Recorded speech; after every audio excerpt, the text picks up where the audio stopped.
Hello, fellow parents and educators. Thank you for joining me at Education Evolution, where we are disrupting the status quo in today's learning models. We talk about present-day education, what's broken, who's fixing it, and how. I'm Dr. Maureen O'Shaughnessy, your host and founder of Education Evolution and the Microschool Coalition, where we are fiercely committed to changing the narrative, to reimagining the education landscape and creating learning that serves all children and prepares them to thrive.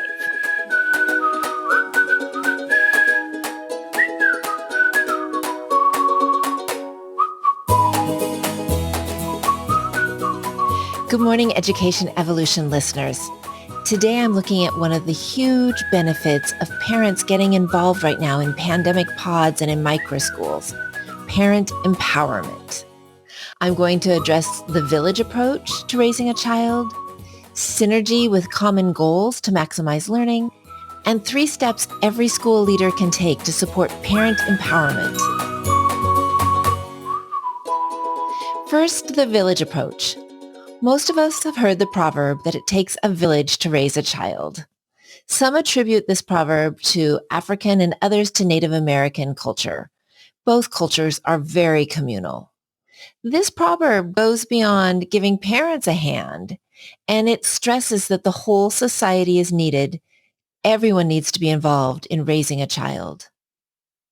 So we need to think, what values, responsibilities, and life lessons could our society be sharing? How could we rethink the whole society supporting our kids? School is a huge part of our child's day. This institution rarely has the bandwidth to see and support the holistic growth of each child. Yes, identified students might receive free or reduced breakfasts and lunches. Yes, an observant, caring teacher might go beyond the lessons to connect with a student. But how can an institution focus on how much information a student can relay on a test, evolve, and meet the needs of raising a happy, healthy, thriving, contributing youth? So we know society can help. Society needs to help in an overhaul, and it needs to connect so that we have a fuller village included in raising our precious children. And we don't have to reinvent the wheel. There are systems like Big Picture Learning and High Tech High that really get the society and community involved. They create internships and connections throughout the community. Students' passions drive what they are studying. Mentors in the community provide apprenticeships and new worlds open for students. Let's talk a little bit more about Big Picture Learning. I have put their 10 distinguishers in the show notes. Love that they have personalized learning and advisory. 2 of their distinguishers that tie into our need for a village of support are parent and family engagement. And they say that parents are welcome and valued members of the school community and play a proactive role in their child's learning, collaborating in the planning and assessment of student work. They use their assets to support the work of the school and often play an integral role in building relationships with potential LTI mentors. So Big Picture Learning is really counting on engagement beyond teachers and students. Another of their 10 distinguishers is school culture. In big picture schools, there's a palpable trust, respect, and equity between and among students and adults. Students take leadership roles in the school, and teamwork defines the adult culture. Student voice is valued in the school decision-making process, and visitors are struck by the ease with which students interact with adults. Wow. What if we were all working together in a culture of respect and trust? Magical, right? This model is a philosophy, and it's been applied in a myriad of different schools. So it's a fantastic place for a group of interested school change agents to begin. And where would you start? You want to find the community who share your vision. There's a power in synergy working with others who share common goals.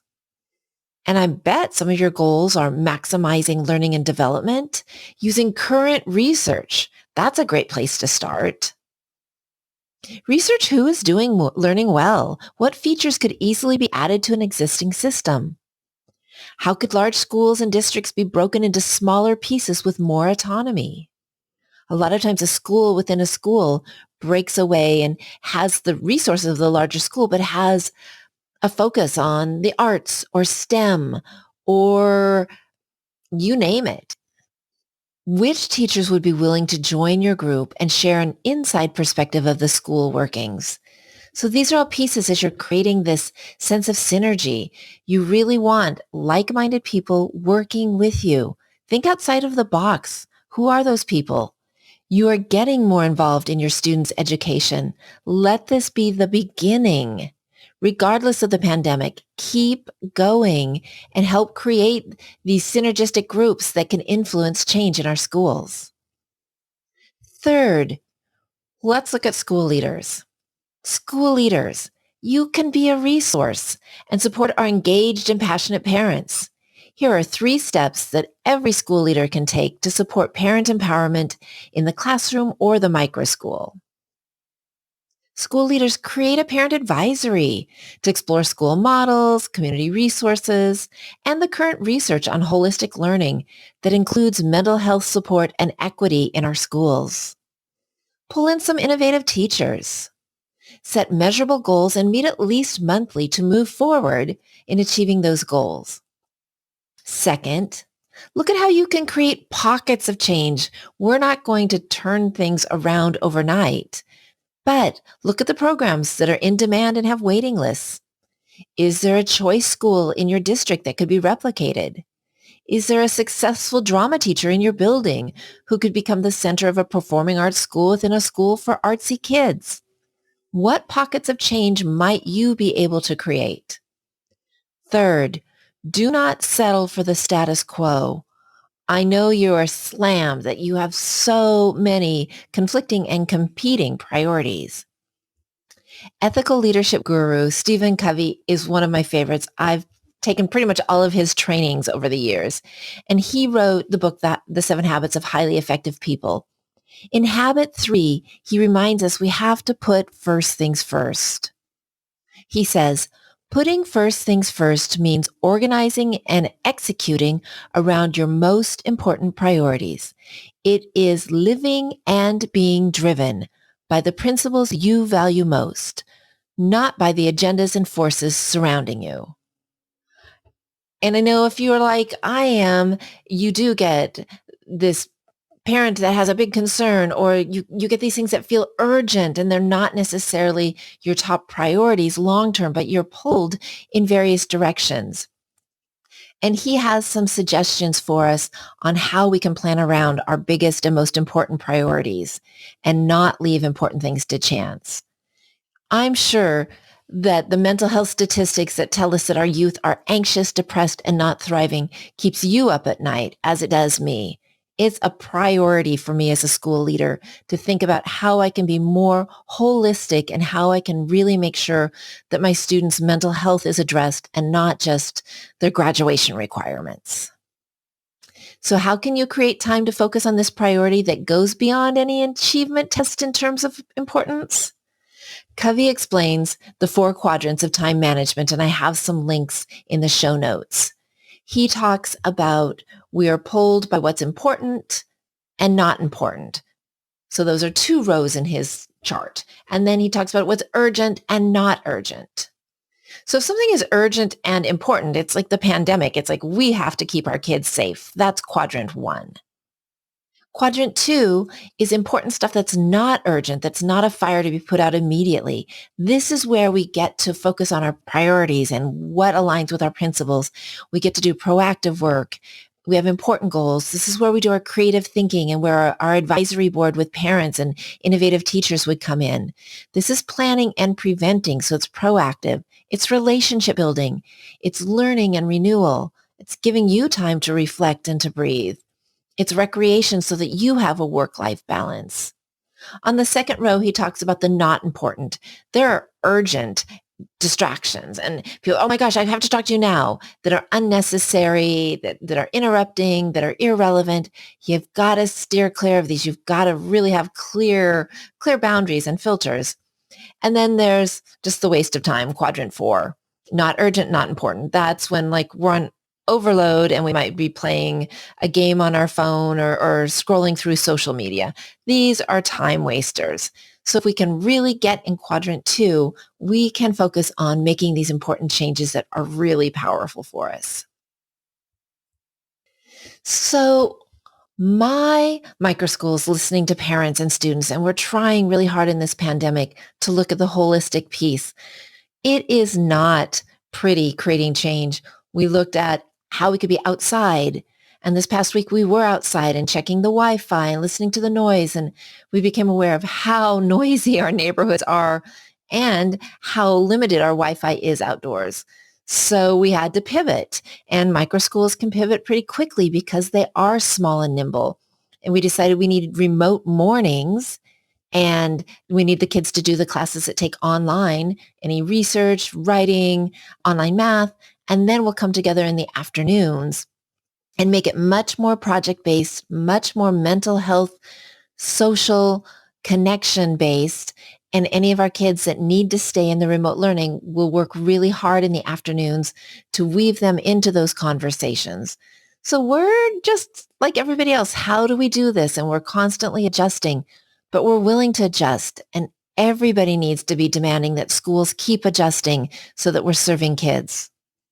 So my magic wand, if I had a magic wand right now, I would use it to empower parents to continue to own their power and their voices, to update our institution of school to one that focuses on the holistic needs of each child and equity for all children, one that's not an assembly line that says every kid should be in the identical place if they have the same birthday. They should be the same math level, the same literacy level, the same social development level. I would use my power. I would have parents use their power to create institutional change. Parents, your voices are needed to update our assembly line schools and provide holistic resources for our students. You're taking this on during the pandemic. You're looking for ways to address your children's social and mental health needs and to deal with the often dreaded drudgery of online learning. Your investment in your child's learning can't stop now. You need to demand that schools evolve and that the resources are allocated for schools to create more choices to serve our rainbow of learners. Does your district have a choice school with a mile-long waiting list? How can you help your district create a plan to create more of these choice schools or to embed them within a school in a larger school model? You have to be willing to push for the support these needed changes take. Teachers want a more humane system, but their days are filled meeting the mandates of the existing system. Get your team together and claim the power you have to be a force for change in our outdated school system. Our children are waiting.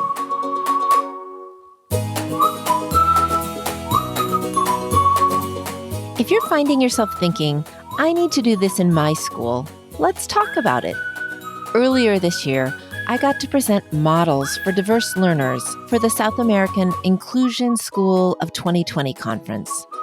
There are many ways to enhance the holistic support of our learners. Let's create an action plan together. Visit educationevolution.org/consult to book a call, and let's get started.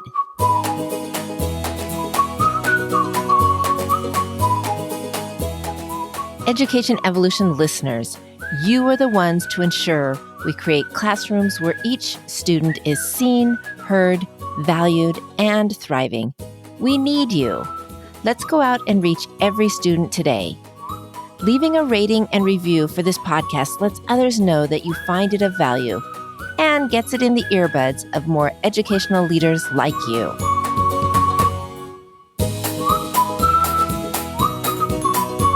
Thank you for listening. Signing off, I am Maureen O'Shaughnessy, your partner in boldly reimagining education.